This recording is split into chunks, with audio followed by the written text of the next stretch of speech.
Assalamualaikum warahmatullahi wabarakatuh. Waalaikumsalam. Pak peserta dan rekan-rekan peserta berikut pajak AB dan sertifikasi CTT. Sebelum pelatihan malam ini dimulai, alangkah baiknya kita berdoa menurut kepercayaan dan keyakinan masing-masing. Berdoa dimulai.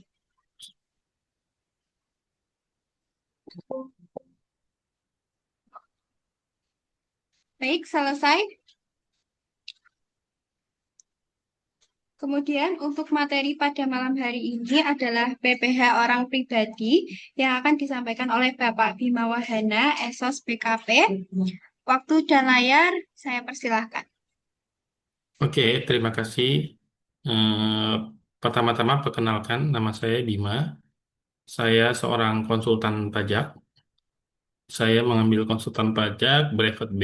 Jadi Brevet B itu untuk sudah mengcover pajak perusahaan. Kemudian saya juga memiliki kantor konsultan pajak dengan nama Finbis yang saya kelola pribadi. Eh, Lanjut ya, untuk materi pada hari ini kita bicara mengenai PPh orang pribadi. Ini salah satu subjek pajak yang penting juga, terutama di Indonesia, karena di Indonesia itu subjek pajak itu ada yang berbentuk orang pribadi, kemudian dan badan.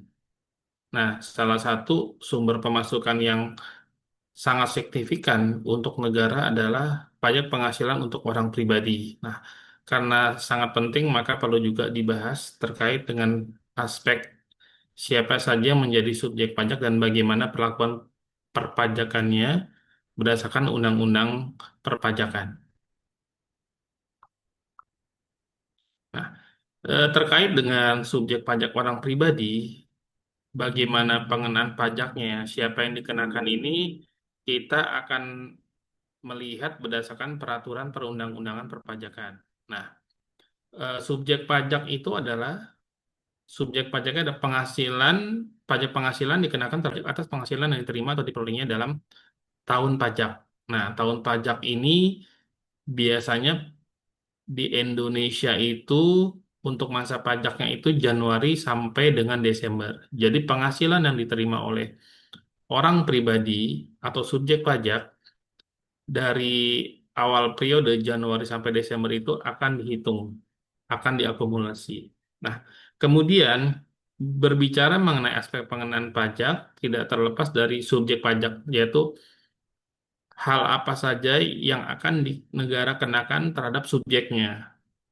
Nah, yang pernah tadi saya bilang bahwa yang menjadi subjek pajak itu adalah orang pribadi, salah satunya adalah orang pribadi, kemudian warisan yang belum terbagi sebagai satu kesatuan menggantikan yang berhak, kemudian badan, dan lalu ada yang namanya BUT. Nah, jadi ketika peraturan pajak itu mengenakan pajak, dia melihat dari subjek pajaknya. Jadi diidentifikasi dulu subjek pajaknya itu bentuknya seperti apa. Apakah orang pribadi, kemudian yang kedua warisan yang belum terbagi sebagai satu kesatuan menggantikan yang berhak, badan dan bentuk usaha tetap. Karena subjek pajak ini menentukan bagaimana perlakuan perpajaknya berbeda-berbeda untuk masing-masing aspek. Nah, kemudian ketika kita bicara mengenai konteksnya orang pribadi itu dibagi menjadi dua. Yang pertama adalah orang pribadi subjek pajak dalam negeri atau OWNA. Nah, di sini ketika penentuan subjek pajak dalam negeri bisa jadi warga negara asing yang telah memenuhi kriteria tertentu bisa otomatis mereka menjadi wajib pajak dalam negeri, di mana perlakuan perpajakannya sama dengan WNI. Nah, kemudian yang dimaksud dengan subjek pajak dalam negeri adalah satu parameter yang diukur terkait dengan subjek pajak dalam negeri adalah bertempat tinggal di Indonesia, di mana mereka bermukim di suatu tempat di Indonesia, memiliki pusat kegiatan utama di Indonesia, kemudian menjalankan kebiasaan atau kegiatan sehari-hari di Indonesia. Jadi kalau misalnya penentuan subjek pajak dalam negeri itu Biasanya aktivitas usaha dan lain sebagainya mereka bermukim di Indonesia. Yang kedua adalah ini bicara terkait dengan time test, yaitu waktu pengujian. Yang dimaksud dengan subjek tarik ke dalam negeri, dia berada di Indonesia itu lebih dari 183 hari dalam jangka waktu 12 bulan. Jadi, dalam menentukan misalnya warga negara asing, dia bekerja atau beraktivitas di Indonesia, ketika dia diperlakukan sebagai wajib pajak dalam negeri, maka perlu dihitung keberadaannya di Indonesia lebih dari 183 hari dalam jangka waktu 12 bulan. Nah, jangka waktu 12 bulan ini, warga negara asing itu bisa berturut-turut berada di Indonesia atau dihitung akumulasi terkait dengan jumlah hari selama 12 bulan di Indonesia. Kemudian yang ketiga adalah dalam 1 tahun pajak berada di Indonesia dan mempunyai niat untuk bertempat tinggal di Indonesia. Biasanya kalau misalnya ekspatriat dari kantor, misalnya dia bertugas sebagai konsultan, misalnya dia mendapat pekerjaan di Indonesia, ada durasi kontraknya. Nah, itu salah satu terkait dengan mempunyai niat untuk bertempat di Indonesia. Biasanya dokumen-dokumen yang disertakan atau menjadi pelengkap adalah terkait dengan kitab, kartu izin tinggal tetap, VITAS lebih dari 1 tahun, ITAS yang melakukan lebih dari 1 tahun, kontrak perjanjian untuk melakukan pekerjaan lebih dari 1 tahun, dan dokumen lainnya. Jadi, ketika warga negara asing kita diukur dari parameter ketiga hal tersebut di atas ini, ketika memenuhi suatu persyaratan, maka dianggap sebagai subjek pajak dalam negeri. Kemudian, ketika kita bicara mengenai ada hal lain yang ketika kita menentukan subjek, siapa yang dikenakan pajak, tentu terdapat objek apa yang dikenakan pajak. Nah, di sini kita melihat bahwa objek pajak adalah objek pajaknya adalah penghasilan. Yang dimaksud dengan penghasilan yaitu setiap tambahan kemampuan ekonomis yang diterima atau diperoleh wajib pajak, baik yang berasal dari Indonesia maupun dari luar Indonesia yang dapat dipakai untuk konsumsi atau untuk menambah kekayaan wajib pajak yang bersangkutan dengan nama dalam bentuk apapun. Ini terkait dengan penjelasan apa yang dimaksud dengan penghasilan. Jadi ketika subjek pajak menerima penghasilan, kita harus mengidentifikasi apakah itu menjadi objek pajak PPh orang pribadi, kemudian apakah menjadi PPh badan. Nah, dalam konteks objek pajak menerima penghasilan, biasanya itu ada tipe penghasilannya seperti apa. Nah, di sini dijelaskan bahwa penghasilan itu bisa dalam bentuk dalam hubungan kerja, misalnya suatu perusahaan meng-hire atau mempekerjakan karyawan, kemudian pekerjaan bebas. Pekerjaan bebas ini tidak terikat dengan misalnya kantor, kemudian penghasilan dari usaha dan kegiatan, penghasilan dari modal, penghasilan lain-lain. Ini terdapat tipe-tipe penghasilan yang menjadi objek pajak. Nah, di dalam penghasilan ini biasanya digunakan untuk dua hal. Yang pertama untuk mengkonsumsi, mencukupi biaya kehidupan sehari-hari, atau yang kedua untuk menambah kekayaan yang bersangkutan. Nah, dalam konteks orang pribadi, ada yang namanya disebutnya dengan pekerjaan bebas. Nah, pekerjaan bebas ini ditentukan atau aspek-aspek yang dianggap sebagai pekerjaan bebas itu adalah satu tenaga ahli. Tenaga ahli ini biasanya pengacara, akuntan, arsitek, dokter, konsultan, notaris, penilai, dan aktuaris. Jadi yang memang memiliki pendidikan khusus ya. Nah, ini juga dikenakan PPh orang pribadi untuk masing-masing tenaga ahli yang bergerak dalam bidang terlampir. Kemudian yang kedua pemain pemain musik, membawa acara, penyanyi, pelawak, bintang film, bintang sinetron, bintang iklan, sutradara, kru film, foto model, peragawan dan peragawati, pemain drama dan penari ini juga menjadi dianggap sebagai pekerjaan bebas yang tentunya menjadi penghasilannya mereka menjadi objek pajak PPh pasal 21. Olahragawan juga penasihat, pengajar, pelatih, penceramah, penyuluh, dan moderator serta pengarang, peneliti, penerjemah, agen iklan, pengawasan atau pengelola proyek, perantara, petugas penjajah barang dagangan, agen asuransi, dan distributor perusahaan pemasaran berjenjang BML atau penjualan langsung, direct selling, dan kegiatan sejenisnya. Nah, ini jenis-jenis pekerjaan bebas yang atas penghasilan yang diperoleh atau diterima menjadi objek pajak PPh orang pribadi PPh pasal 21. Kemudian ketika kita bicara mengenai pajak penghasilan, keluarga itu dianggap sebagai satu kesatuan ekonomis. Artinya, misal kalau seluruh penghasilan atau kerugian bagi wanita telah kawin pada awal tahun pajak atau pada awal bagian tahun pajak, begitu pula kerugiannya yang berasal dari tahun-tahun sebelumnya yang belum dikompensasikan dianggap sebagai penghasilan atau kerugian suaminya. Jadi kalau misalnya suami dan istri itu dianggap sebagai satu kesatuan ekonomis. Bisa jadi misalnya kita sebagai karyawan gitu ya, pihak suami bekerja, kemudian juga istrinya bekerja, itu perhitungannya menjadi perhitungan yang bisa digabung atau dipisah berdasarkan kesepakatan antara suami dan istri. Nah, ini menjadi eh, penghasilan wajib pajak orang pribadi. Jadi kalau misalnya nah, untuk NPWP-nya biasanya dengan terkait dengan suami dan istri yang bekerja, biasanya NPWP-nya itu akan digabung.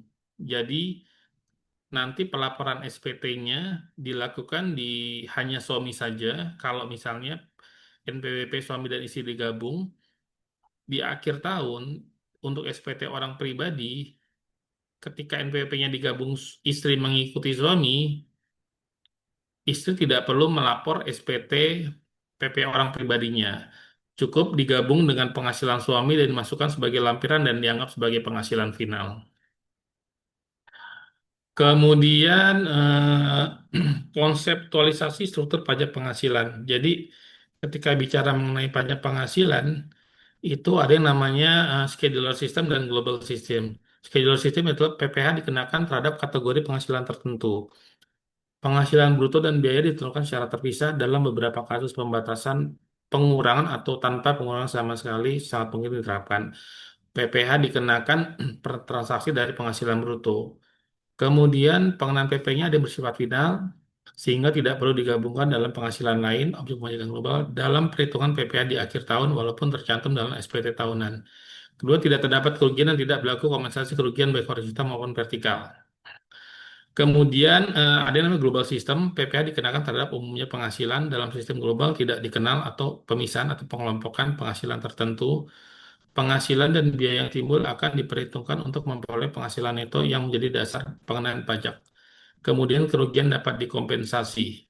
Nah, ini kombinasi sistem scheduler dan sistem global disebut sebagai composite system. Selain penerapan scheduler atas beberapa jenis penghasilan, sistem global juga dilakukan atas penghasilan lainnya untuk penerapan PTKP, tarif progresif, kompensasi kerugian, pemberian keringanan, dan fasilitas lainnya. Nah, eh, di dalam struktur pajak penghasilan, ini juga pentingnya dalam menentukan yang menjadi objek pajak, kemudian berapa besar besar penghasilan yang diterima oleh orang pribadi, kemudian juga ditentukan yang namanya pengurang atas penghasilan bruto untuk yang namanya PTKP, kemudian juga bicara mengenai tarif yang akan dikenakan terhadap orang pribadi yang bersifat bracket ya dari 5% sampai maksimal 35%.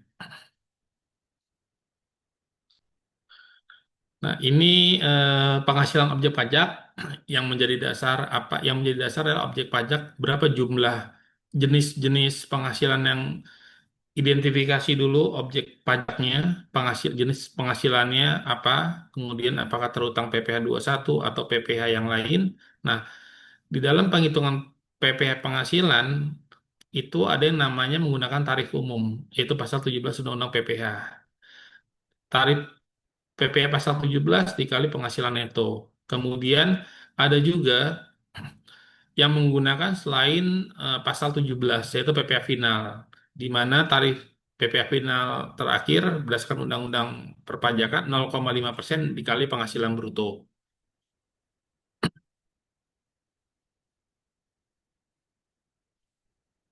kita bicara terkait kerangka umum perhitungan PPh orang pribadi. Jadi dari objek pajak itu jumlahnya pun bisa kita identifikasi ya. Apakah misal pendapatan dalam setahun itu di bawah 4,5 4,8 M atau melebihi 4,8 M. Karena perlakuannya ini akan menjadi berbeda di mana ketika kita memilih menggunakan tarif umum pasal 17 di mana rate-nya untuk 22% itu untuk badan, kemudian atau kita menggunakan tarif final yang menggunakan 0,5%. Nah, di dalam orang pribadi melakukan pekerjaan bebas, itu dua aspek dalam menentukan dasar pengenaan pajaknya adalah berdasarkan pencatatan atau menyelenggarakan pembukuan. Nah, ini menjadi penting bagaimana subjek pajak orang pribadi itu ketika menjalankan pekerjaan mempunyai dasar omset yang mereka peroleh dalam setahun. Bentuknya ada dua, yaitu kalau untuk yang lebih sederhana menggunakan pencatatan, jadi hanya mencatat berapa jumlah omset per bulan sampai dengan setahun atau menyelenggarakan pembukuan. Nah, biasanya dalam penyelenggaraan pembukuan ini lebih advance ya, lebih lebih ribet dibandingkan melaksanakan pencatatan karena di dalam menggunakan pembukuan terdapat kaidah-kaidah akunting yang harus diikuti ya. Bagaimana subjek pajak itu mencatat seluruh transaksi baik penerimaan maupun pengeluaran untuk menyusun yang namanya laporan keuangan, di mana laporan keuangan itu nanti terdapat yang namanya laporan laba rugi, kemudian ada laporan neraca, kemudian ada yang namanya laporan arus kas, kemudian catatan laporan keuangannya juga dibuat juga. Jadi untuk penyelenggara pembukuan dibutuhkan keahlian khusus juga, khususnya accounting dan PSAK ya, pemahaman yang baik terkait dengan PSAK. Nah, di dalam pencatatan itu terdapat dua, dua metode ya. Eh, Apabila pendapatan masih di bawah 4,8, itu berlaku tarif final 0,5% dikali jumlah bruto. Kemudian ada yang kedua yang namanya norma penghitungan penghasilan neto. Jadi yang namanya norma penghasilan neto itu adalah berdasarkan peraturan jenis usahanya apa dan pemerintah tetapkan berapa persentase jumlah penghasilan neto. Jadi semacam di DIM ya istilah pajaknya ya. Jadi dibuatkan aturan persentasenya. Misalnya dari omset penghasilan netonya itu 30% kah atau 35%. Nah, ini ada peraturan khusus yang dibuat yang namanya klasifikasi lapangan usaha, jenis usahanya apa, wilayahnya di mana dan jumlah persentasenya berbeda-beda untuk 10 daerah gitu. Kemudian dalam menghitung PPh juga ada yang namanya PTKP, penghasilan tidak kena pajak. Ini juga ada aturan khususnya, berapa jumlahnya, apakah statusnya itu menikah atau tidak menikah, kemudian memiliki tanggungan seberapa banyak dengan maksimal 3 tanggungan. Kemudian ini tadi pentingnya subjek pajak itu menyelenggarakan pembukuan atau pencatatan. Jadi apa yang menjadi dasar perhitungan pajak adalah transaksi yang terjadi selama setahun. Biasanya periode di Indonesia yang dipakai adalah Januari, periodenya Januari, masa pajaknya adalah Januari sampai dengan Desember. Tapi ada juga beberapa yang kayak misalnya wajib pajak badan atau asing itu periodenya tidak Januari sampai Desember, bisa jadi misalnya rata-rata seperti perusahaan Jepang tuh bisa April atau April sampai Maret, Maret sampai April. Jadi periode masa pajaknya ada juga yang berbeda sepanjang itu 12 bulan.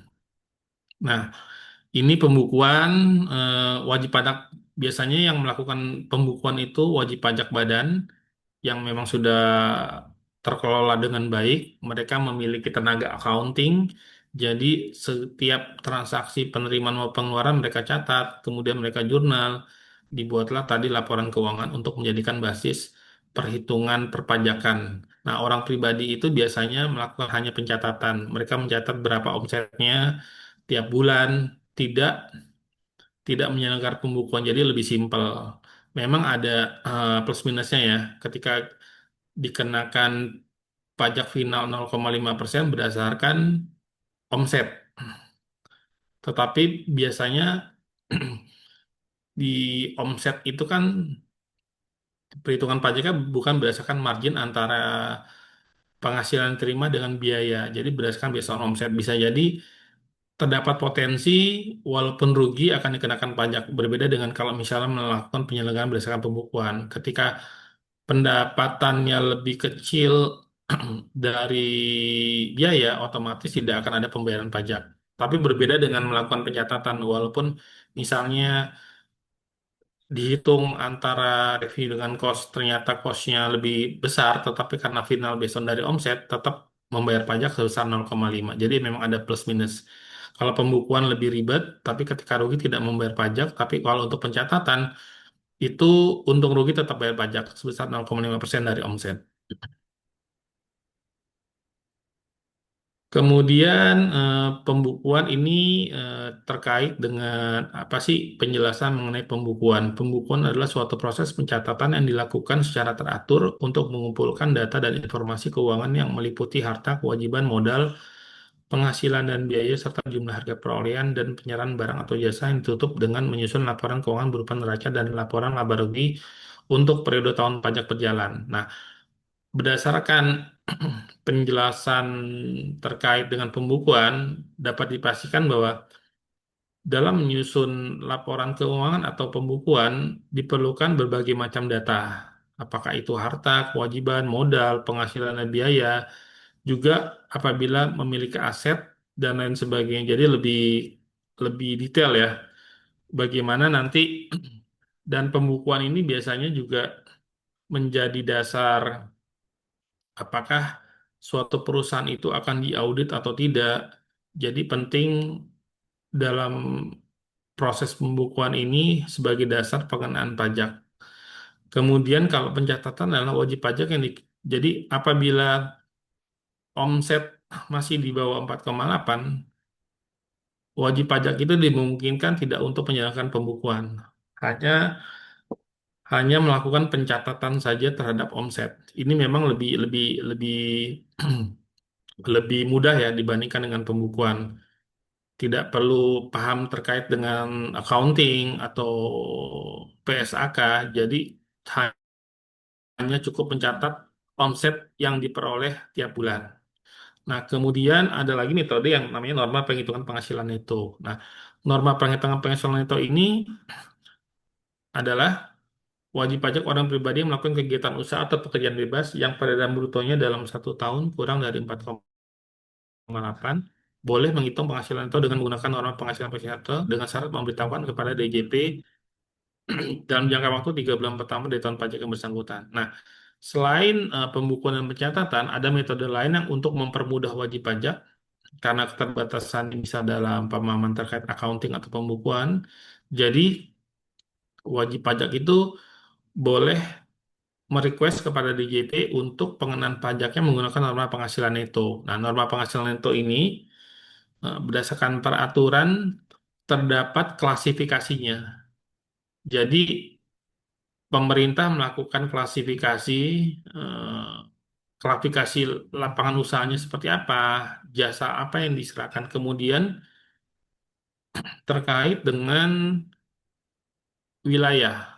Jadi tiap wilayah kadang memiliki beda-beda persentase penghasilan netonya. Jadi misalnya peredaran brutonya setahun misalnya 1 juta. Nah, untuk mengetahui yang menjadi dasar penghasilan kena pajaknya atau PKP-nya itu adalah 50%. Jadi 50% dari 1 juta itu dianggap sebagai penghasilan kena pajak untuk dikalikan dengan tarif pajak.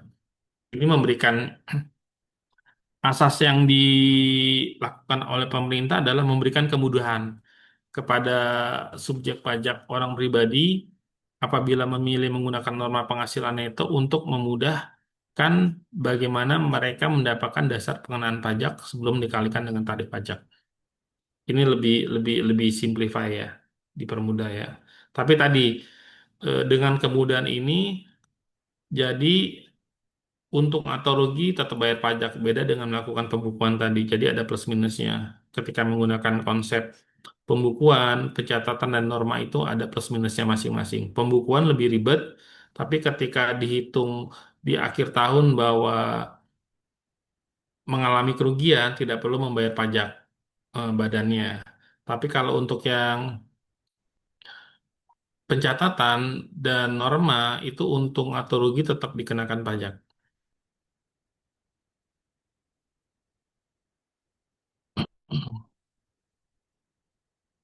Kemudian kita bicara mengenai pembukuan ya. Penghasilan objek pajak ini apa saja yang menjadi objek-objeknya yaitu penggantian atau imbalan berkenaan dengan pekerjaan atau jasa yang terima atau diperoleh termasuk gaji. Ini objek pajak berdasarkan Undang-Undang Pajak. Apa yang menjadi objek PPh yaitu salah satunya ada penggantian atau imbalan berkenaan dengan pekerjaan atau jasa yang diterima atau diperoleh termasuk gaji, upah, tunjangan, honorarium, komisi, bonus, gratifikasi, uang pensiun, atau imbalan dalam bentuk lainnya. Jadi, di sini disebutkan yang menjadi objek pendapatan adalah penggantian atau imbalan berkenaan dengan pekerjaan atau jasa. Misal, orang pribadi bekerja di perusahaan, atas gajinya itu menjadi objek pajak. Kemudian, kalau secara badan itu bisa dari laba usaha. Nah, ada juga objek pajak itu atas hadiah atau undian atau pekerjaan atau kegiatan dan penghargaan itu juga menjadi objek pajak. Kemudian yang lebih ada di poin E itu adalah penerimaan kembali pembayaran pajak yang telah dibebankan sebagai biaya dan pembayaran tambahan pengembalian pajak. Itu juga menjadi objek pajak. Kemudian keuntungan karena penjualan atau karena pengalihan harta itu juga menjadi objek pajak. Poin-poinnya dari poin 1 sampai poin 5 yaitu pengalian misalnya kepada persyariah, persekutuan atau dan badan lainnya sebagai pengganti saham atau penyataan modal. Kemudian kepada pemegang saham, sekutu atau anggota yang diperoleh perseroan, persekutuan dan badan lainnya. Kemudian keuntungan karena likuidasi, penggabungan, peleburan, pemekaran, pemecahan, pengambilan usaha atau regulasi dengan nama dan bentuk apapun, keuntungan karena pengalihan harta berupa hibah, bantuan atau sumbangan, kecuali hibah atau sumbangan yang diterapkan tidak termasuk objek pajak menurut Undang-Undang PPh, kemudian keuntungan karena penjualan atau pengalihan sebagian atau seluruh hak penambangan tanda turut serta dalam pembiayaan atau permodalan dalam perusahaan pertambangan. Nah, ini terkait dengan pengalihan harta ya yang menyebabkan adanya capital gain. Itu menjadi objek pajak juga.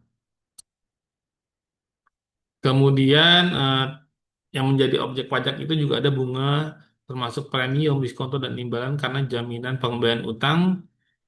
Kemudian ada juga royalti atau imbalan atas penggunaan hak, sewa dan penghasilan sehubungan dengan penggunaan harta, penerimaan atau pembayaran berkala, keuntungan karena pembebasan utang kecuali sampai dengan jumlah tertentu ditetapkan dengan peraturan pemerintah. Kemudian juga keuntungan selisih kurs mata uang asing, dividen dengan nama dan bentuk apapun, termasuk dividen dari perusahaan asuransi kepada pemegang polis. Ini bisa yang menjadi objek pajak di Undang-Undang Perpajakan di pasal 4 ya. Apa itu yang menjadi objek pajak, bukan objek. Kemudian juga apakah objek pajak itu masuk kategori non-final atau final, ini dijelaskan di dalam pasal 4 ayat 1. Nah, kemudian eh, ada juga terkait dengan revaluasi. Jadi revaluasi itu adalah penilaian kembali aktiva. Biasanya ini dilakukan menggunakan KJPP. Misalnya aktiva dibeli tahun 2000, kemudian ingin dinilai lagi sekarang apakah terdapat kenaikan atau penurunan. Itu juga menjadi objek pajak atas selisih penilaian harga beli kemudian sama dengan nilai revaluasinya apabila ada kenaikan. Kemudian premi asuransi, kemudian tambahan kekayaan neto yang berasal dari penghasilan belum dikenakan pajak, penghasilan dari usaha berbasis Asia, surplus Bank Indonesia, imbalan bunga sebagaimana dimaksud dalam undang-undang yang mengatur mengenai ketentuan umum cara perpajakan, iuran yang diterima atau diperoleh perkumpulan dari anggota yang terdiri dari wajib pajak yang menjalankan usaha atau pekerjaan bebas. Nah, Kemudian dari item-item di atas menjadi objek pajak, kemudian kita break lagi bagaimana ketentuan persentase terkait tarif pajaknya. Di sini disebutkan bahwa untuk penghasilan bunga deposita tabungan diskonto SBI itu dikenakan PPh final sebesar 20%. Jadi kalau misalnya kita memiliki deposito, atas bunga depositonya itu dikenakan PPh final sebesar 20%. Dan itu biasanya langsung dipotong oleh pihak perbankan ketika kita menerima jatuh tempo atau bunga depositonya itu terminnya seperti apa, itu langsung dipotong. Jadi bunga deposito yang kita terima tidak 100% tetapi dipotong pajak 20%. Jadi nilai net yang kita terima adalah 80%. Kemudian bunga dan atau diskonto obligasi itu juga kena 15%. Hadiah undian kalau misalnya kita menerima hadiah dalam bentuk apakah itu dalam bentuk tunai ataukah dalam bentuk barang itu dikenakan PPh final sebesar 25%. Kemudian penjualan saham juga apabila kita misalnya bertransaksi membeli saham di bursa efek itu biasanya ketika kita menjual saham yang kita miliki itu terkena PPh sebesar 0,1% apabila transaksi yang di bursa. Kemudian tambah 0,5% bagi saham pendiri. Biasanya sih yang dikenain untuk orang pribadi yang main di sekuritas, bertransaksi jual beli saham, itu 0,1% umumnya pada umumnya. Kemudian bunga simpanan koperasi itu dikenakan juga 10%. Kemudian tidak terkena atau dikecualikan 0% apabila sampai dengan 240.000. Pengalihan hak atas tanah bangunan ini juga dikenakan PPh final itu sebesar 2,5%, 1%, 0%. Kemudian persewaan atau tanah bangunan ini yang biasa umumnya terjadi kalau misalnya kita melakukan persewaan itu akan menjadi objek pajak sebesar 10%. Apakah itu bisa jadi sewa kantor atau misalnya tanah atau bangunan untuk usaha itu juga dikenakan PPh final sebesar 10%. Dividen pun juga dikenakan 10% untuk orang pribadi. Nah, ada pengecualian kalau dividen yang berasal dari dalam negeri dan luar negeri diterima oleh atau diperoleh wajib pajak orang pribadi dalam negeri sepanjang dividen tersebut diinvestasikan di wilayah negara Kesatuan Republik Indonesia jangka waktu tertentu. Dividen itu bisa 0% apabila ada beberapa ketentuan yang memang harus diperhatikan. Ada beberapa aturan yang ketat juga agar dividen yang diterima itu menjadi nol. Salah satunya diinvestasikan dalam jangka panjang di Indonesia kembali. Kemudian ada juga terkait dengan PPh objek final untuk jenis jasa untuk konstruksi. Ini tarifnya juga berbeda-beda. Ada yang 1,75, 2,65 sama sama 4%. Biasanya ini terkait dengan klasifikasi usahanya apakah dan memiliki sertifikasi jasa konstruksi. Di mana di jasa konstruksi ini ada tiga aspek biasanya, apakah dia sebagai pelaksana, kemudian pengawas, atau juga perencana. Jadi tipe untuk jasa konstruksi itu perlu dilihat berdasarkan sertifikasi jasa usaha konstruksinya. Apakah dia memiliki sertifikat jasa konstruksi, kemudian skalanya, apakah skala usaha kecil, menengah atau besar. Ini yang menentukan dari jumlah tarif perlakuan untuk rate terkait dengan usaha jasa konstruksi. Kemudian penghasilan dari usaha dengan peredaran bruto tertentu ini di mana untuk wajib pajak orang pribadi yang memiliki peredaran bruto masih di bawah eh, sampai dengan 500 juta dalam setahun itu masih dikecualikan tidak kena tarif pajak, diberikan insentif. Kemudian apabila penghasilannya lebih dari 500 juta dan maksimal 4,8 itu dikenakan tarif 0,5%. Kemudian tadi kita bicara mengenai objek pajak, sekarang kita bicara mengenai apa yang dikecualikan atau tidak menjadi objek pajak. yaitu yang satu adalah bantuan dan sumbangan, termasuk zakat, di mana zakatnya ini memiliki aturan khusus ya, tidak tidak semua zakat atau sumbangan itu dikecuali menjadi menjadi dikecualikan dari objek pajak, tetapi harus memenuhi kriteria. Terdapat ketentuan yang memang zakat itu disalurkan kepada siapa. Jadi pemerintah atau perpajakan mengecualikan objek pajak apabila yang diterima oleh satu badan amil zakat atau LZ, kemudian penerima zakat atau sumbangan keagamaan, kemudian lembaga keagamaan, kemudian penerima sumbangan yang berhak.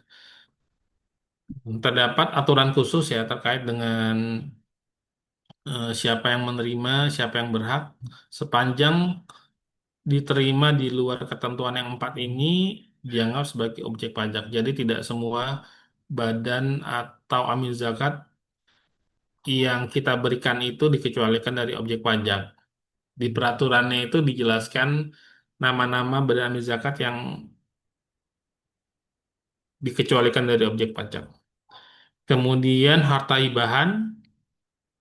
Harta hibahan itu keluarga saudara, garis lurus satu derajat, badan keagamaan, badan pendidikan, badan sosial, yayasan, koperasi, OP, dan usaha mikro kecil. Jadi bisa jadi misalnya dari orang tua memberikan hibah harta, misalnya rumah atau tanah, sepanjang itu garis keturunan satu derajat itu dianggap sebagai non objek pajak. Kemudian warisan tadi bicara mengenai hibah dan warisan ini.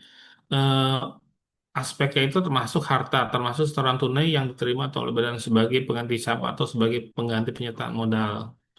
Jadi penggantian atau imbalan sehubungan poin atau jasa yang diterima atau diperoleh dalam bentuk natura atau kenikmatan meliputi ini dalam konteks makan makanan, bahan minuman atau minuman bagi seluruh pegawai, kedua natura dan atau kenikmatan yang disediakan di daerah tertentu, kemudian natura dan atau kenikmatan yang harus disediakan oleh pemberi kerja dalam pelaksanaan pekerjaan, empat natura dan atau kenikmatan yang bersumber atau dibiayai anggaran pendapatan dan belanja negara, anggaran pendapatan dan belanja daerah dan atau anggaran pendapatan belanja desa atau natura dan kenikmatan dengan jasa yang keterbatasan tertentu.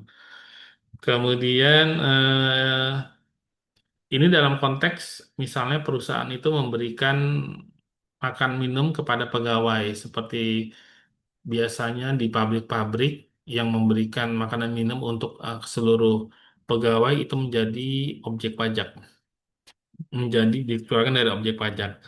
Kemudian pembayaran dari perusahaan asuransi karena kecelakaan, sakit atau karena meninggalnya orang yang bertanggung jawab dan pembayaran asuransi beasiswa.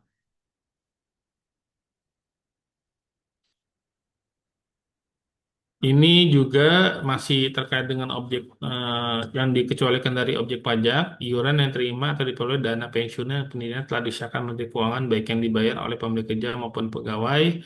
Kemudian penghasilan dari modal yang ditanam oleh dana pensiun sebagaimana masuk dalam pasal huruf G dalam bidang-bidang tertentu yang diterapkan dengan keputusan Menteri Keuangan. Kemudian dividen, tadi dividen ada yang terutang, ada yang tidak terutang. Dikecualikan dari objek pajak apabila dividen berasal dari dalam negeri sepanjang dividen tersebut diinvestasikan di wilayah NKRI dalam jangka waktu tertentu. Kemudian dividen dari luar negeri dan penghasilan setelah pajak dari suatu BUT di luar negeri sepanjang diinvestasikan atau digunakan untuk mendukung kegiatan usaha lainnya di wilayah NKRI dan jangka waktu tertentu. Jadi tadi ada yang dikenakan 10%, ada yang bebas. Nah, bebas itu apabila nanti ditanamkan kembali hasil dividen itu dalam NKRI dalam waktu tertentu, ini juga diatur dalam Peraturan Menteri Keuangan Khusus bagaimana teknis agar tidak terutang.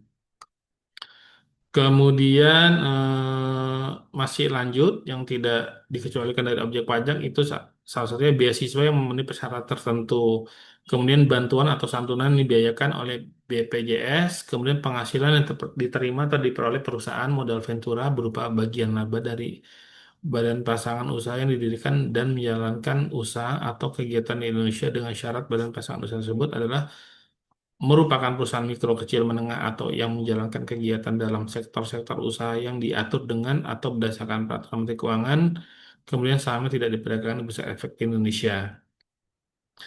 Ini kemudian yang dikecualikan juga dari objek pajak itu dana setoran biaya penyelenggaraan ibadah haji, BPIH dan atau BPIH khusus dan penghasilan dari pengembangan keuangan haji dalam bidang atau instrumen keuangan tertentu diterima Badan Keuangan Haji, kemudian sisa lebih yang diterima atau diperoleh badan atau lembaga sosial dan keagamaan yang terdaftar pada instansi yang membidanginya, yang ditanamkan kembali dalam bentuk sarana dan prasarana sosial dalam dan keagamaan dalam jangka waktu paling lama 4 tahun sejak diperolehnya sisa lebih tersebut atau ditempatkan sebagai dana abadi.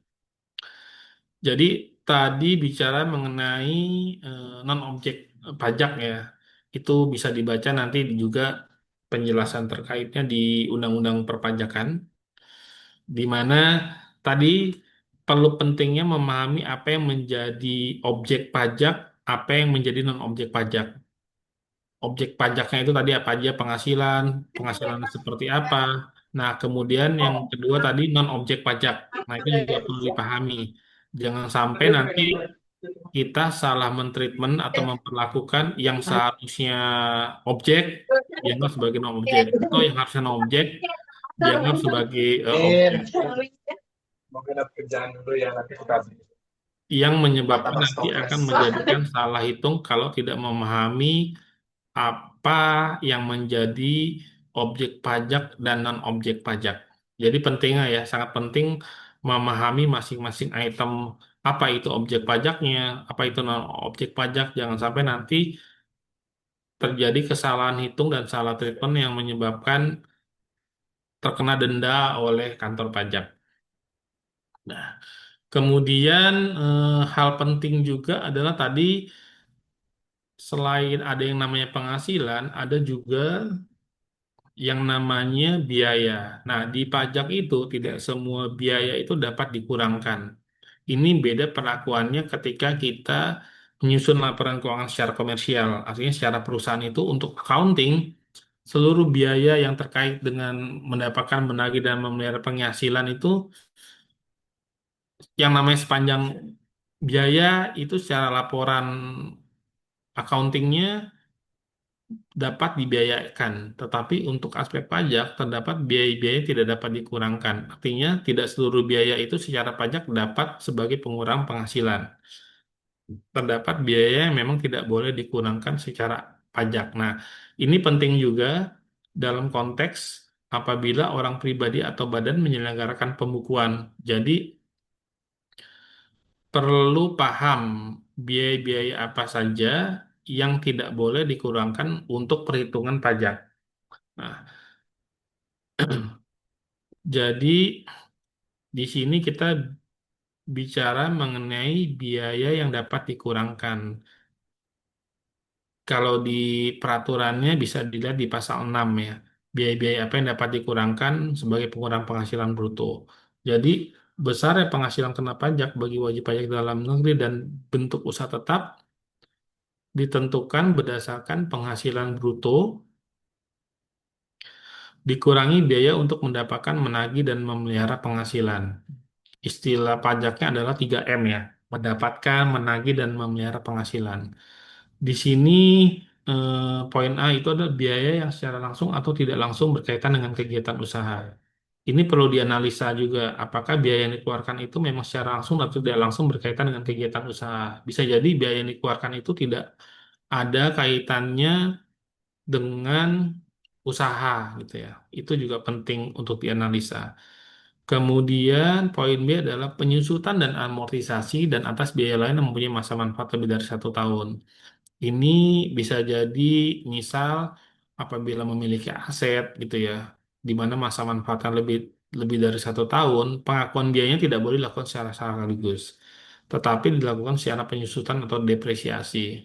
Atau misalnya memiliki software intangible asset yang memiliki masa manfaat 1 tahun, itu biayanya tidak boleh langsung dibebankan dalam satu periode 1 tahun, tetapi perlu dilakukan yang namanya amortisasi. Kemudian iuran kepada dana pensiun yang pendiriannya telah disahkan oleh Menteri Keuangan. Ini juga biaya yang dapat dikurangkan. Kemudian poin D, kerugian karena penjualan atau pengalihan harta yang dimiliki dan digunakan dalam perusahaan atau yang dimiliki untuk mendapatkan penagih dan memelihara penghasilan. Ini juga biaya yang dapat dikurangkan. Kemudian kerugian selisih kurs mata uang asing juga dapat dibiayakan.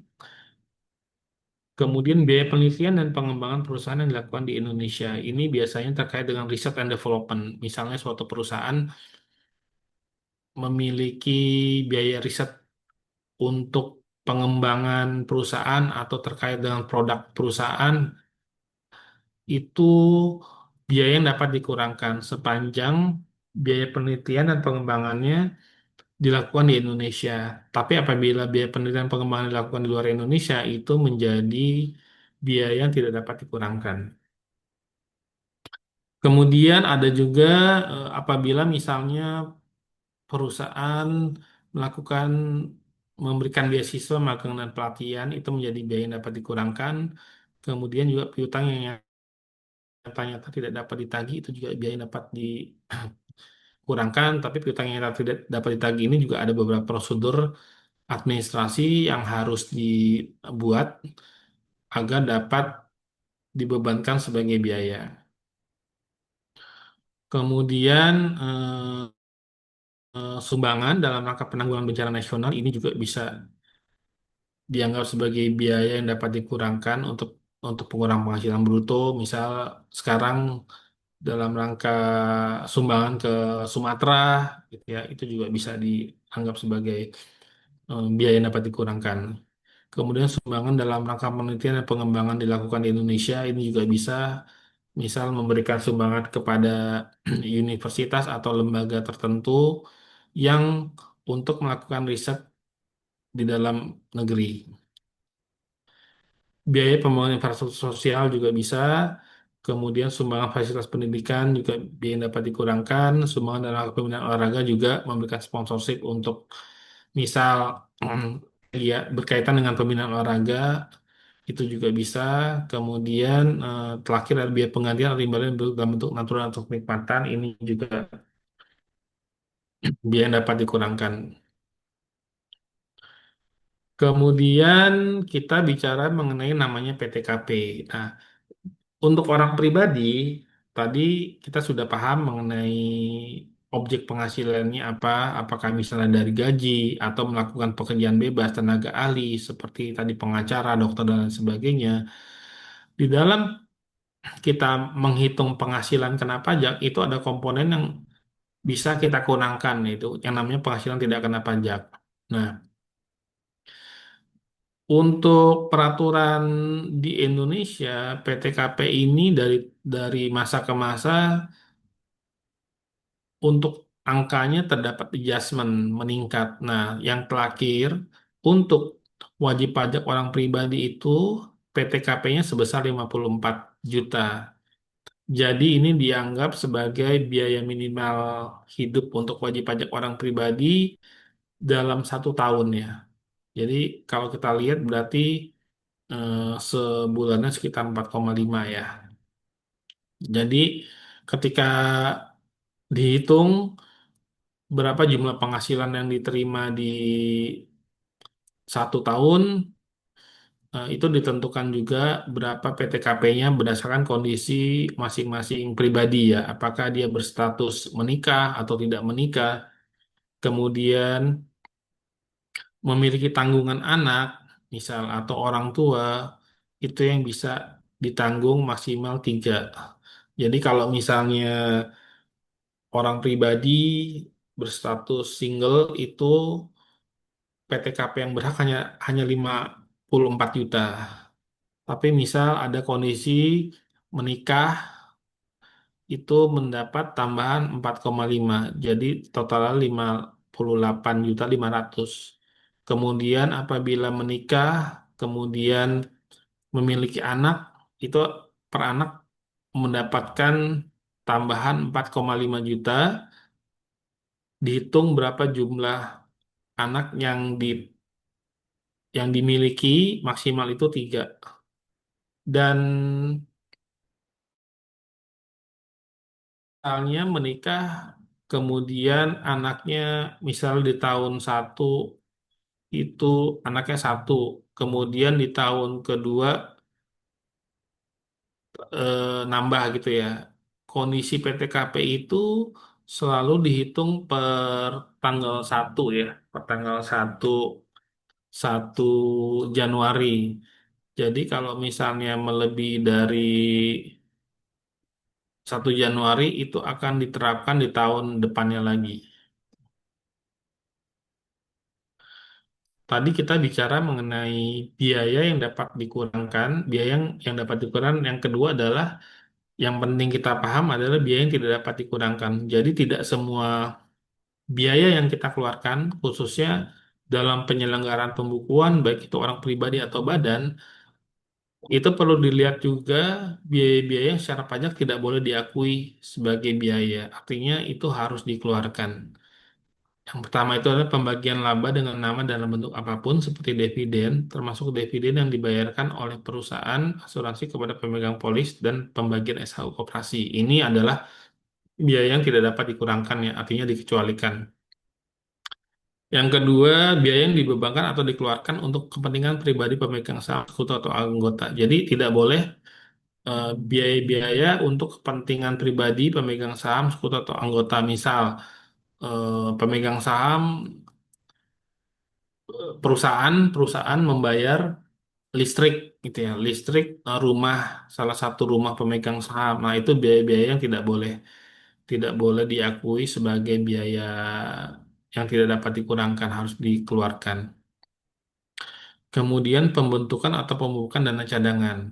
Ini kecuali untuk usaha tertentu berdasarkan ketentuan 5 dan untuk lembaga penjamin simpanan. Ini adalah biaya yang tidak dapat dikurangkan kecuali untuk perbankan ya. Memang membutuhkan pembukaan dana cadangan itu masih diperbolehkan. Jadi ada beberapa beberapa usaha yang memang pembentukan atau pembukaan dana cadangan itu diperbolehkan menjadi biaya. Ini ada peraturan khususnya juga lembaga-lembaga apa yang atas pembentukan atau pembukaan dana cadangan dapat dibiayakan. Kemudian yang poin dia premi asuransi kesehatan, asuransi kecelakaan, asuransi jiwa, asuransi dwi guna, dan asuransi beasiswa yang dibayar oleh wajib pajak orang pribadi. Kecuali jika dibayar oleh pemberi kerja dan premi tersebut dihitung sebagai penghasilan bagi wajib pajak yang bersangkutan. Ini juga ada ketentuan khususnya, kecuali kalau misalnya perusahaan itu membayar premi asuransi tetapi dia anggap menjadi objek pajak PP 21 itu boleh dibiayakan. Tapi kalau misalnya tidak dijadikan objek PP 21 maka atas biaya premi asuransi ini tidak dapat dibiayakan. Kemudian jumlah yang melebihi kewajaran yang dibayarkan kepada pemegang saham atau kepada pihak yang mempunyai hubungan isi MOS sebagai imbalan sehubungan dengan pekerjaan yang dilakukan. Ini juga biaya tidak dapat dikurangkan. Pajak penghasilan tidak boleh dijadikan biaya, kemudian harta yang dihibahkan, bantuan atau sumbangan dan warisan sebagaimana dimaksud dalam Undang-Undang Pasal 4 ayat 3 huruf A dan huruf B, kecuali tadi ya sumbangan dan zakat. Yang tadi kita bahas pertama, biaya yang dapat eh, dikurangkan sumbangan itu apabila dalam rangka bencana nasional, kemudian zakat itu juga diterima oleh badan yang memang berhak dan masuk ke list peraturan yang ditentukan. Kemudian ada lagi biaya yang dibebankan atau dikeluarkan untuk kepentingan pribadi wajib pajak atau orang yang menjadi tanggungan ini juga sama seperti tadi pemegang saham. Keperluan pribadinya itu tidak boleh. Jadi memang biaya yang dikurang di boleh dikurangkan itu memang terkait dengan usaha ya. Tidak boleh di luar usaha. Kemudian gaji yang dibayarkan kepada anggota persekutuan firma atau perseroan komanditer yang modalnya tidak terbagi atas saham. Ini juga biaya yang tidak dapat dikurangkan ya. Dalam konteks bentuk perusahaan itu adalah CV atau firma. Kemudian sanksi administrasi berupa bunga, denda, dan kenaikan, serta sanksi pidana berupa denda yang berkenaan dengan pelaksanaan perundang-undangan di bidang perpajakan tidak boleh. Jadi apabila kewajiban perpajakan itu ada masalah, kemudian menimbulkan sanksi administrasi, baik itu bunga, denda, dan kenaikan, itu tidak boleh dibiayakan.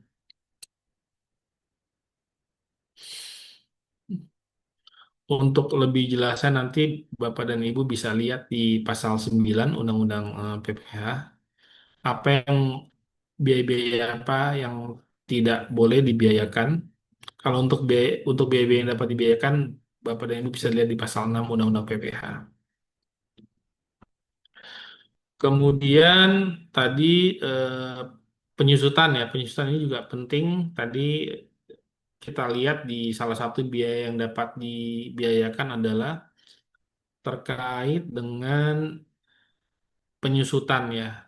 Apabila Bapak dan Ibu memiliki aktiva yang memiliki masa manfaat itu lebih dari 1 tahun, kemudian atau memiliki aset intangible tidak berwujud, itu masa manfaatnya lebih dari 1 tahun, atas biayanya harus dilakukan yang namanya depresiasi. Nah, di pajak sendiri itu terkait dengan depresiasi memiliki beberapa kategori ya.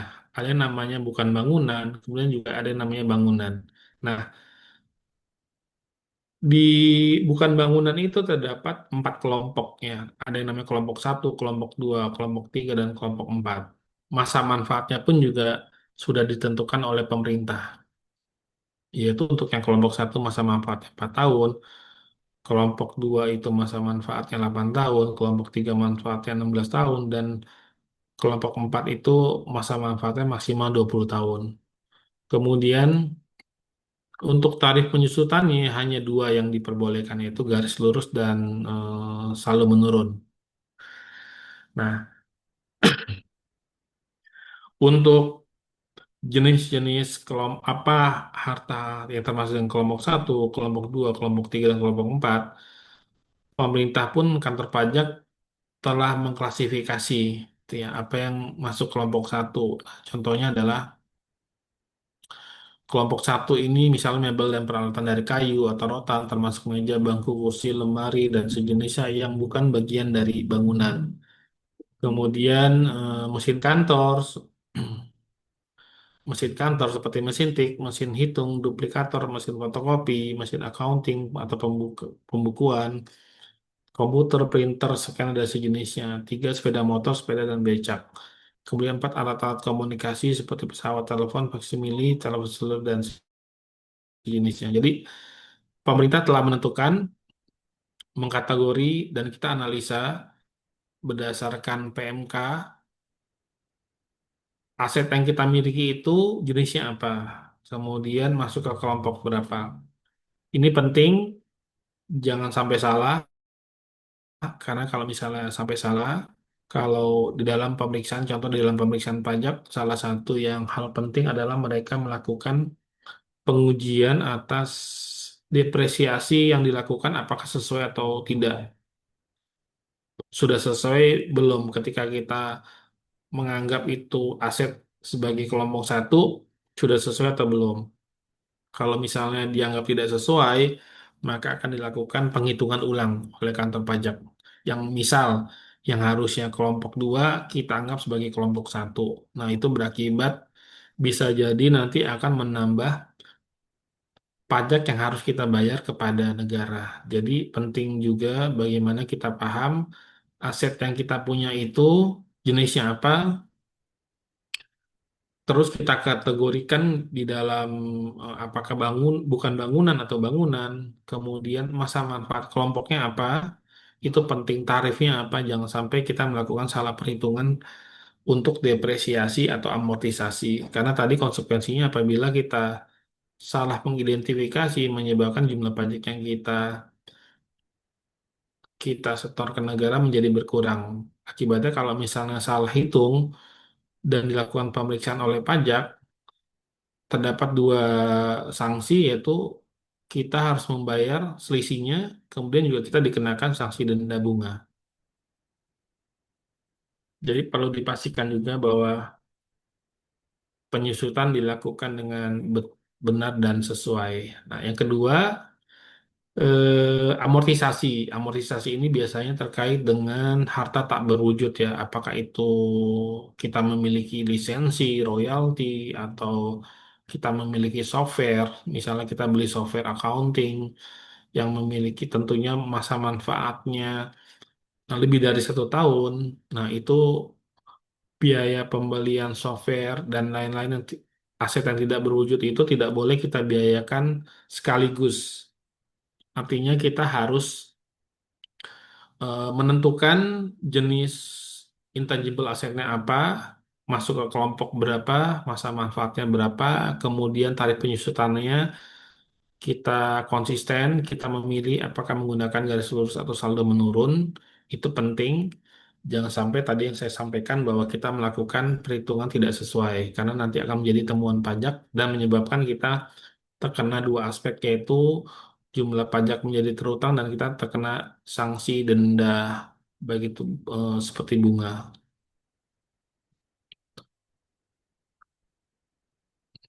Kemudian tadi kita sudah saya sampaikan pengertian mengenai apa itu penghasilan, kemudian apa yang menjadi subjek pajaknya siapa saja, kemudian objek pajaknya apa, non-objeknya apa, kemudian pengurangnya terkait dengan PTKP. Sekarang kita bicara mengenai tarif pajaknya. Nah, tarif pajak ini juga beberapa kali mengalami perubahan ya. Di sebelumnya itu tarif paling maksimal itu di 30%. Nah, sekarang berdasarkan peraturan, maksimal tarif yang dikenakan adalah 35%. Di peraturan perpajakan di Indonesia untuk orang pribadi itu, semakin kita menerima penghasilan semakin banyak, jumlah pajak PPh satu yang harus kita bayar semakin besar. Jadi, 5% itu apabila penghasilan kita sampai dengan 60 juta dikenakan tarif 5%, tentunya dengan tadi ya PTKP ya. Kemudian bracket yang kedua, range penghasilan apabila kita terima dalam setahun di atas 60 juta sampai dengan 250 juta, kita dikenakan 15%. Kemudian berjenjang apabila penghasilan yang kita terima di atas 250 juta sampai dengan 500 juta, itu dikenakan tarif 25%. Kemudian apabila penghasilan kita dalam setahun di atas 500 juta sampai dengan 5 miliar, kita dikenakan 30%. Kemudian apabila kita menerima penghasilan di atas 5%, di atas 5 miliar, kita akan dikenakan maksimal tarif adalah 35%. Nah, ini juga mesti paham juga ketika kita menghitung PPh orang pribadi, pastikan bahwa penghasilan dalam setahun itu berapa, ya. Kemudian dikenakan rate berapa, kemudian pastikan untuk PTKP-nya sesuai dengan kondisi masing-masing pribadi, apakah dia menikah, kemudian apakah dia tidak menikah, kemudian menikah memiliki tanggungan, kemudian menikah tidak memiliki tanggungan, maksimal tanggungan itu adalah 3 orang, itu juga perlu diperhatikan juga. Jangan sampai misal kita tidak aware dengan bracket tarif kelima tarif ini menyebabkan perhitungannya menjadi tidak sesuai. Misal, padahal pendapatan diterima di atas 250 juta sampai dengan 500 juta. Tetapi karena ketidakpahaman kita dan kita salah menganalisa, kita mengenakan tarifnya 15%. Nah, ini sangat fatal juga ya. Jadi pastikan bahwa menghitungnya itu berdasarkan peraturan yang terbaru gitu ya. Jangan sampai penghasilan yang kita terima tidak sesuai dengan ketentuan tarifnya. Ini juga berakibat fatal yang menyebabkan tadi ya kurang bayar dan kena terkait dengan sanksi bunga atau denda. Kemudian di samping itu, ketika kita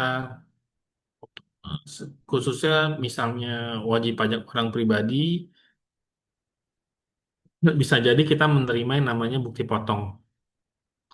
Bukti potong ini biasanya dikenal sebagai kredit pajak ya. Misal contoh seorang pegawai melakukan nanti di tanggal 31 setiap tahun, tanggal 31 Maret itu orang pribadi wajib wajib menyampaikan apa yang dimaksud dengan SPT tahunan orang pribadi. Jadi ini kewajiban yang harus disampaikan setiap tahun ya.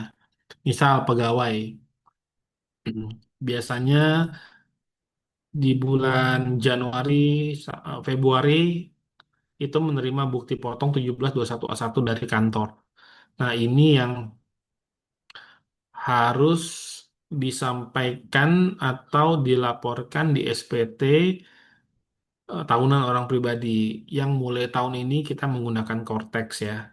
Jadi kalau yang sebelum-sebelumnya kita melakukan pelaporan SPT orang pribadi menggunakan DJP online, tetapi untuk tahun pajak 2025 itu seluruh pelaporan baik itu orang pribadi maupun badan sudah melakukan pelaporan SPT tahunannya menggunakan Cortex.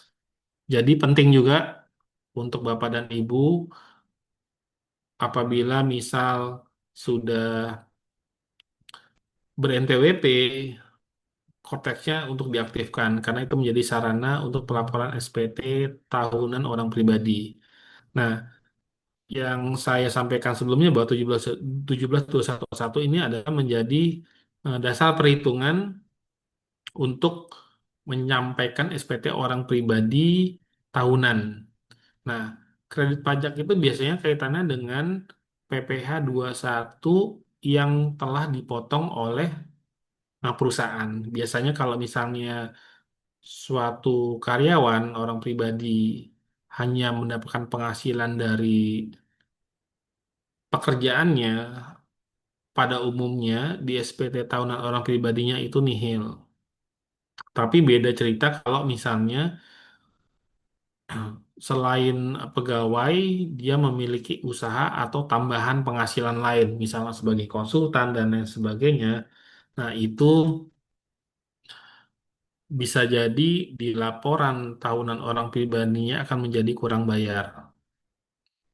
Bisa jadi misalnya seorang karyawan gitu ya memiliki usaha lain, misalnya konsultan gitu ya, apakah dia konsultan, misal konsultan pajak gitu ya, dan dipotong penghasilannya oleh pengguna jasa, itu menjadi kredit pajak bagi pribadinya untuk selain mengakumulasi pendapatan yang diterima dari kantor, dia pun juga akan melakukan pengurangan atau kredit pajak dari PPh yang dipotong oleh pemberi jasa. Nah, itu juga penting. Nah, itu juga perlu diidentifikasi apakah terkait dengan PP pasal 21, PP pasal 22, 23, atau 24. Ini juga penting.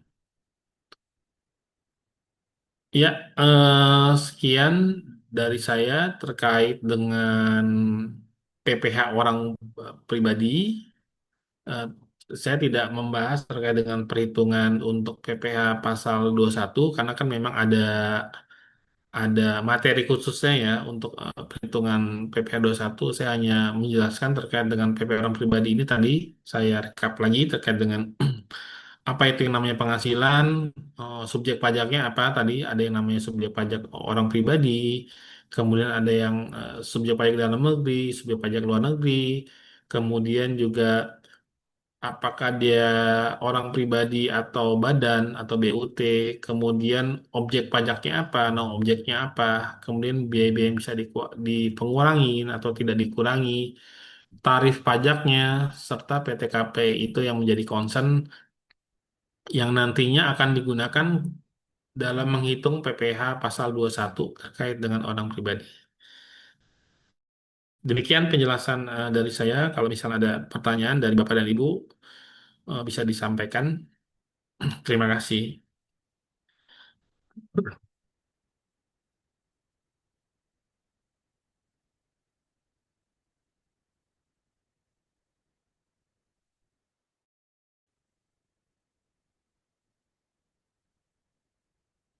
Kira-kira ada pertanyaan dari Bapak dan Ibu terkait dengan materi PPh orang pribadi?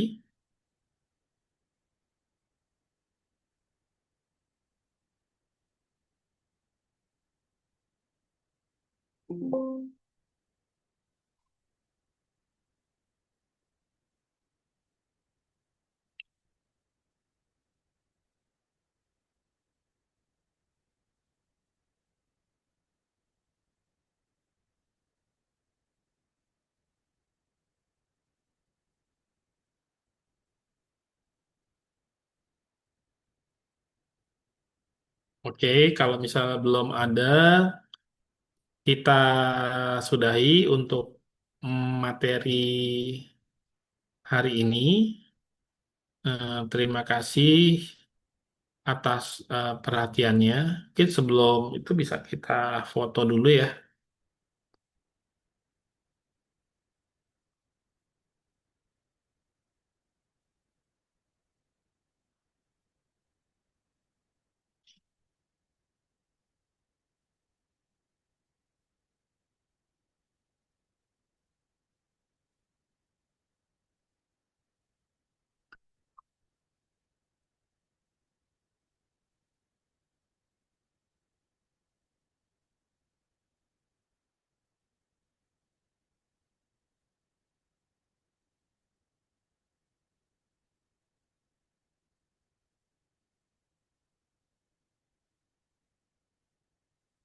Namanya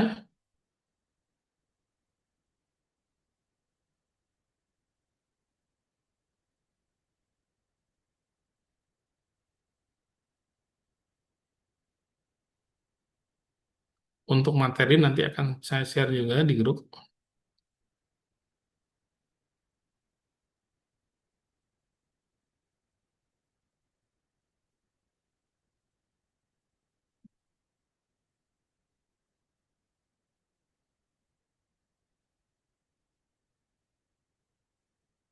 Ntar ya, kita nunggu dari Mbak Mayang dulu ya.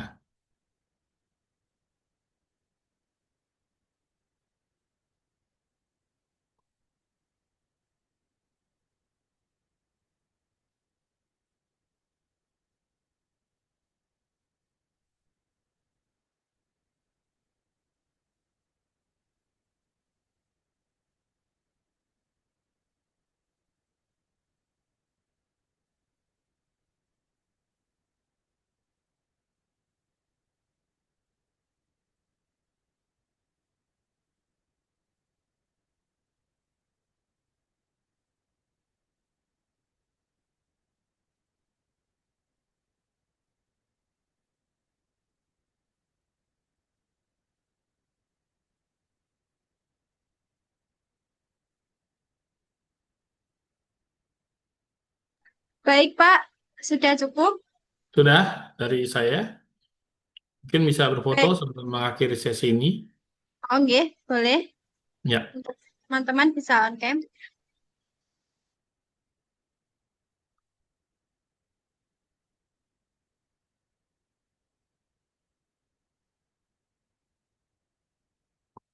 Baik, sudah, Pak. Sudah saya oke. ambil Siap. dokumentasinya. Terima Baik, kasih. terima Nanti kasih. siap. Materi akan saya lampirkan ya. Nanti saya kirim ya di grup ya. Terima kasih Oke. semuanya. Ya, terima kasih, Bapak. Ya, terima kasih.